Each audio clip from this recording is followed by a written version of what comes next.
pursue a man. What we see nowadays is a whole play out of ladies, girls who are pursuing men here and there. Perhaps they don't understand and know the consequences of having to sell yourself at cheap, especially with men. I know everybody listening now, or many people, or some people, you're listening and say, how can it be? No. You should show some signs to show that you're interested in a man. The fact is that we're forgetting how we're built. Are we built, are ladies built to really pursue? Because for everything that is fashioned in this world, there's a little manual that comes with it to tell you how to use that thing. So with God, how He made the woman, He made the woman to be so special, so beautiful.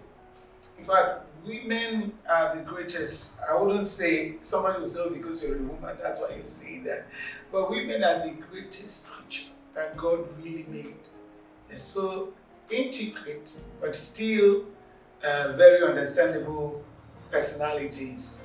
Intricate in such a way that they have many functions within them, but you still can understand them. You still can love them. So there are many sides of a woman, but never to pursue a man. That's not what God fashioned out for you as a woman. Okay, if we'll go to Proverbs chapter 18, verse 22, we can see where God put in the word there, he that finds a wife, not a girl. He that finds a wife, not just, anyhow person, but a wife. That means the person is in a very state of wifely nature for her to be found.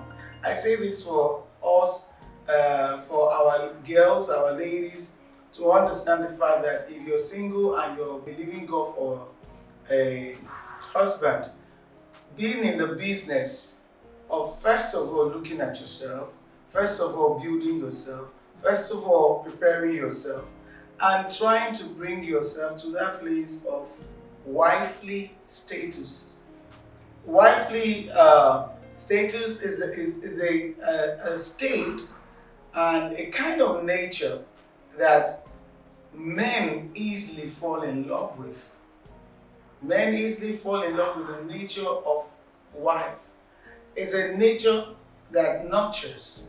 It's a nature that yields to the man's leadership. It's a nature that brings love to its space and to the home or something, to the environment, wherever she is. It's that nature. So a man can easily spot it. That's why the Bible says in Proverbs chapter 18, verse 22, he that finds a wife, not a girl. So how would it look when a girl comes finding a man? You're walking contrary to the plan of God, to the design of God, to the manual of God. You're walking contrary to that. And that's why a whole lot of people are on the standby waiting for a spouse, especially our ladies. A man can spot a woman who is not ready. A man can spot a girl who is not ready. A man can spot a lady who is not ready to marry. Why? He's looking for wifely attitudes, nature, and behavior, demeanor, character. He's looking, he's searching. Now, another thing why I say never pursue a man if you're ready for marriage. Focus on your self-image. Focus on building yourself. There's a reason why I say that. Why? The man is built to conquer. The man is built by God Himself to pursue. It's God that made him, and it's God that knows that what I have put in him, in his brain, in his soul, is to look for that wife.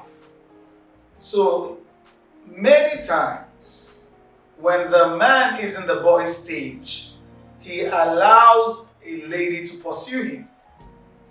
And most times, that pursuance, he doesn't see it as he being serious. I mean, he's not looking at it as I'm going to be serious with this lady. He's looking at it's just it's a fling, because they love differently, and we, the women, will love differently. To see the fact that he, being the man, built to conquer, built to pursue, will be in a kind of funny state to actually accept the fact that somebody is pursuing him. Sometimes most of them go back to their friends and discuss and talk about it, make jest of it, laugh. Okay, some people have had some probably successes, but it's not a model to pursue. It's not a model to imbibe. It's not a model that is out there, because 70 or 80% of men will not welcome that. But they know that they are being pursued, but they will not accept that, because he will have to choose. Just like the narrative for the woman is different. The woman will love to be pursued.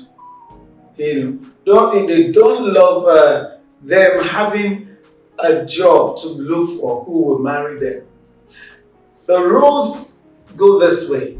If you pursue, will you lead as well? You that insist on pursuing, if you pursue the man and get the man now, will you continue to pursue him after? Because whatever you do in courtship, you're going to do in marriage. So you can't just pursue him and then go back to your natural role of being yourself. You're going to continue to pursue him because you came to him first. That's why all these things are there designed by God, because they are principles of life that go after each other. They're connected. So if you wait on him to come, he that findeth, he found you. He brings you into his space, and he continues to pursue you even in marriage. We also say that when you have married, you shouldn't stop dating. You can still date. You can still pursue your wife. The same poems that you wrote to her, the same manifesto that you put out there for her to listen and believe, we shouldn't end. You continue to see that in the marriage, and encourage her to be youthful, encourage her to keep loving you.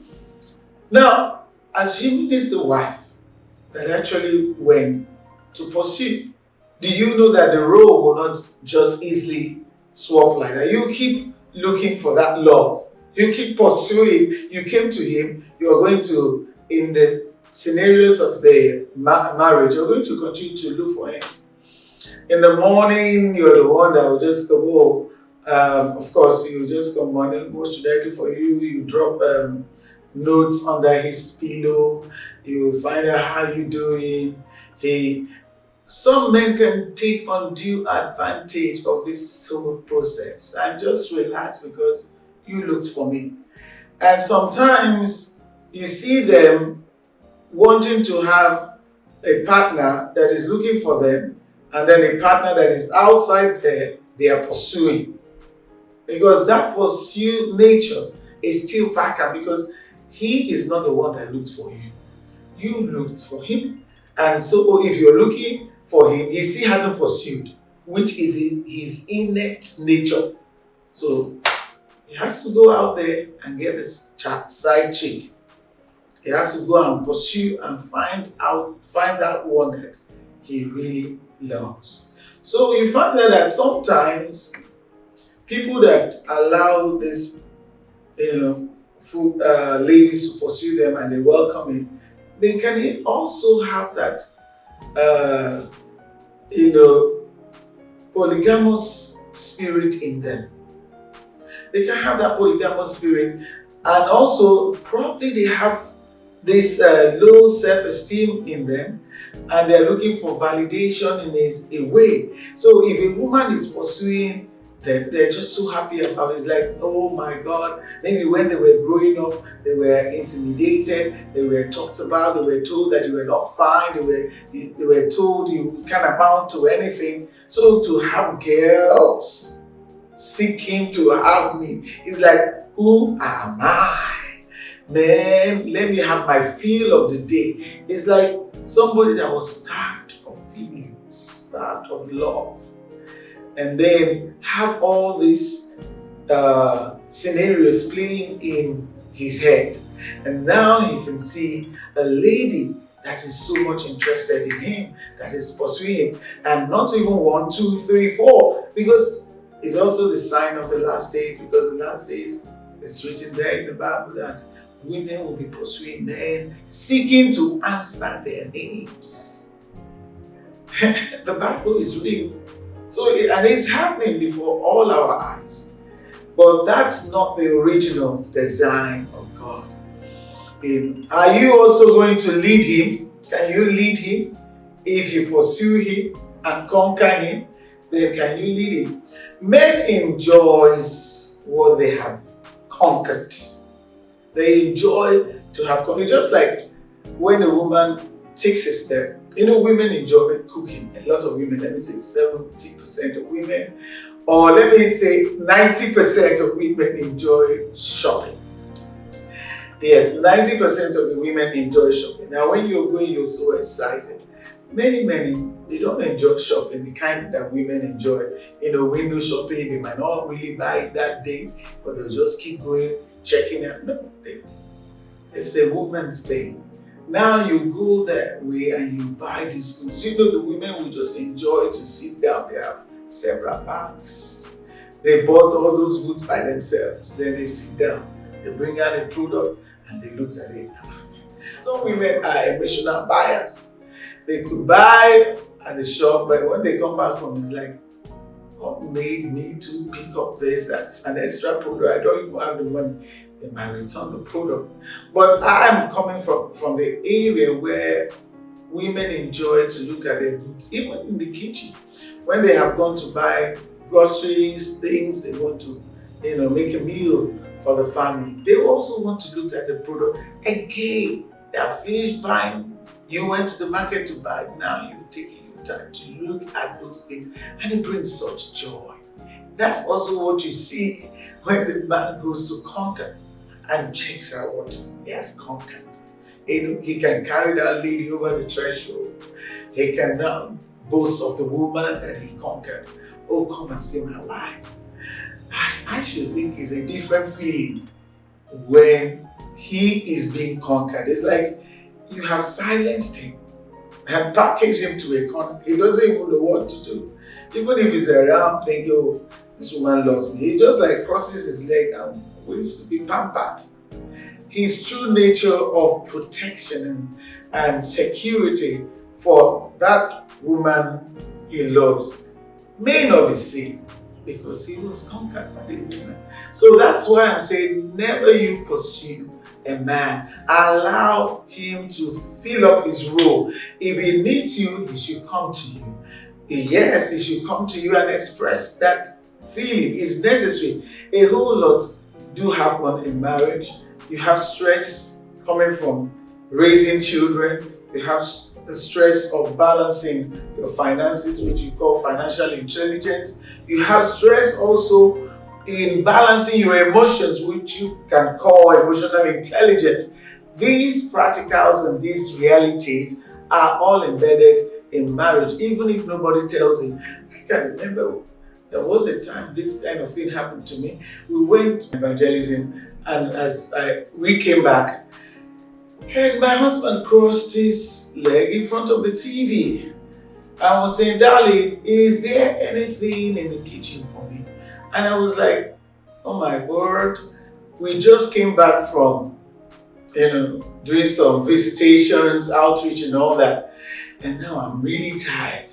But he expects me to go to the kitchen and go bring the food. and he didn't go to the kitchen with me. So it's just only me.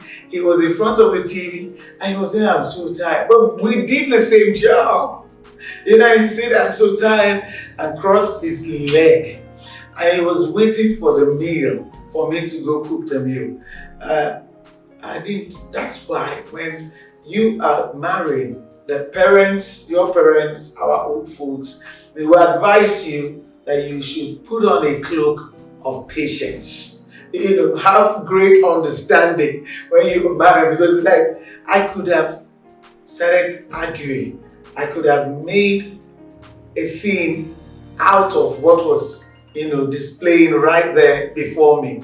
But I was like, okay, both of us went out and now we have come and I'm the only one being sent to the kitchen, or necessity demands that I have to go into the kitchen and bring the food. Well, however, in a very good and loving way, I just told my husband, I need your help. So I did not accuse him or blame him for that step. All I said, I need your help to help me, get a meal for both of us. And understanding husbands will also get up to help. If there's any comment he'll make right there. Maybe I'm not ready or something. But if you have a loving relationship, they will easily come and join you in the kitchen. So this is what we see. But another thing also, another angle I want to bring to this is to let the ladies know that you have self-value. You have self-value. You have to value what the Lord has embedded in you. So if he says stay there and be pursued, you have to believe you have all it takes to be pursued. Most times, men who look at ladies that pursue them also feel that maybe they don't value themselves, maybe they don't put out their content, who they are before the people. Because if you can just show who you are and what God has made you of, then there's no need trying to pursue. Some also make it so obvious that it embarrasses the men, because not all men will love to be pursued. It can be very embarrassing. Another area we haven't looked at is the consequences of being rejected. Men can handle rejection because their emotional content may not have so much to deal with when it comes to a woman saying no. They might take it as one of those things, but women are relational beings. They're relational beings in such a way that that lady that is pursuing has prepared herself, has put up all it takes to show that she's okay for him. You can imagine the signs, all that she's going to do to like dress up, like speak in a funny way, like always be before the person, like always buying gifts, to that person. So she must have done quite a lot to attract, to give a non-verbal communication that I'm interested in you. So you can imagine when the person is told no, and that's a lady. A woman is a pack of emotions. Is an embodiment of emotion that you have to know how to deal with. So if you tell her no, with these concurrent rejections can affect a lady. So we should be aware that a woman is putting herself in a state where she will be rejected. And when that happens, it can have consequences in her emotional stability. So we should not teach women to go out there and seek for that, because many times, especially in our country, many times this emotional damage that has occurred to a lady is not calculated. Most times it's not evaluated, and it seeps into certain characters and behavioral patterns that we see amongst our sisters and amongst our ladies, and nobody will even perceive that this kind of character or this kind of depression, let me say things like depression, this kind of thing that she's feeling is coming from being rejected. She herself might not even put the two together. She might not even make the connection. She might not make the connection. So we can't go the way of the world. Yes, the world can do anything. It's the worldly system out there. We are not meant to conform to that world. And if you go to Romans chapter 12, verse 2, it said, be ye not conformed to this world. Do not be conformed to this world. But be ye transformed by the renewal of your mind through the word of God. So if we study the word and study our Father, we can tell how we are supposed to see ourselves, relate in the kingdom way, and value ourselves. I believe strongly in self-validation, self-value of ourselves, not pride. I'm not talking about pride, but valuing who you are, because your image is the image of God. And God, in His own kindness, have already prepared, have already fashioned your destiny path. He knows there's someone for you, if that is your heart desire, because it's not everybody that is there to marry. Not everybody is ready to marry. Not everybody wants to be controlled, want to be led, want to be married. Some people say, oh, I see marriage as a place of control. That's their own concept. Marriage, when you get into the space of marriage, you have roles. Just like in companies, you have roles. Where there are no roles, there will be disorder. Who is doing what? So there's roles, there's understanding for the people, the parties involved to play out their roles. Role playing is something that we can never negotiate. We can never throw out of the window when it comes to marriage, when it comes to dating, when it comes to relationship. The man should take his role, and the woman.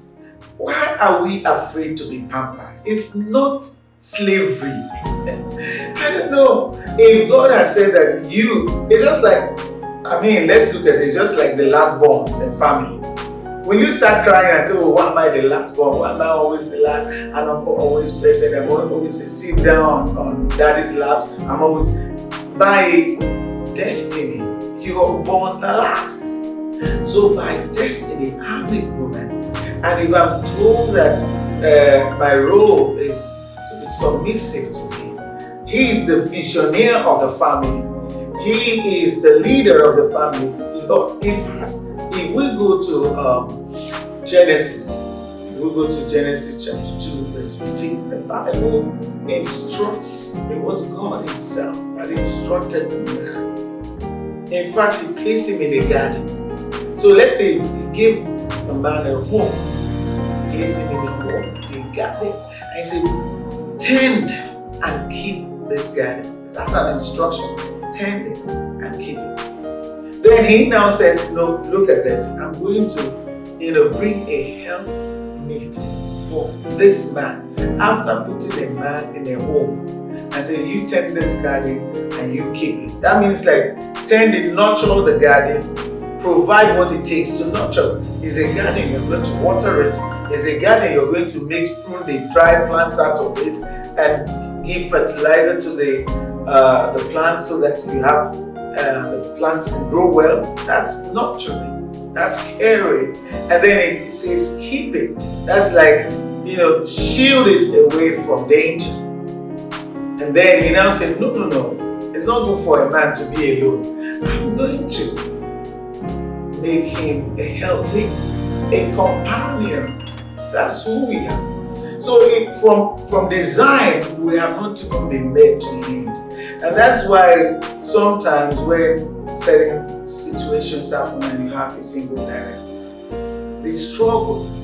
They will need help because that single parent is playing two roles.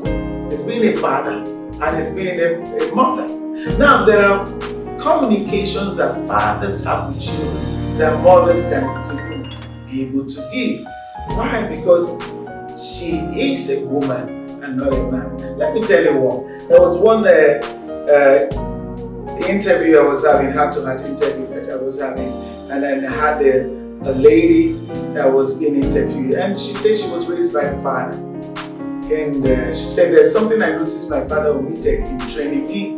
She was happy with the father because the mother left them and she happened to be with the father, and she grew up, she was walking, and she was groomed very well by the father. The father did a good job. But you see, certain innate characters of the personalities of women were not transferred, because the father didn't know it. And you know what it is? Very simple. It's how to sit right. So every time she sits like a man. So she was saying that it was when she went to college and she was with friends, she would just sit, and of course she was always wearing trousers. Even when she wears gowns, skirts, she just sits like this. And she never thought that it was anything, because that's how she grew up. So it was when she got to the college and she found out that girls sit with their 2 knees together. And it's usually a woman that can say that. The men do not know that. They don't know that you have to, they just come down and sit there because they're always in trousers and nothing opens. If a woman is wearing maybe a short dress now and she just sits like that, you can see beyond this. Oh man. So as simple as that, some simple details will be noticed, if one has a single parent. And that's why we also, even in our foundation, we encourage parents to be we encourage single parents to be who they are and do the best job they can. And if they need the help of a counselor, they can always seek to have that, so that even whichever role that is missing in their parenting can be augmented by the counselor and the help of advice they can, and the help with the advice they can bring in. It all becomes very wholesome. So my word today is, never you pursue a man. Don't sell yourself cheap. Don't sell your self-image. Don't belittle your self-image, your self-value. Don't belittle the potentials that you have. As ladies, we must approach the society with the confidence that whoever made us, the God that made you and I, made us perfect and beautiful. Psalm 139 tells us, I think there about 19, the Bible says you're fearfully and wonderfully made. I have that at the back of my image and at the back of my heart. And also knowing that the image of God that I'm molded with is not the image of imperfection. Is an image that is wholesome, beautiful, well calculated by God. Yes, in the environment we imbibe some dirty habits, but the word of God is there to wash us in, and I become very very pure out there to approach the society with who I am. I encourage you to be strong, love yourself, believe in God that made you, believe in the potentials that you have, and don't sell yourself cheap by pursuing a man. Never.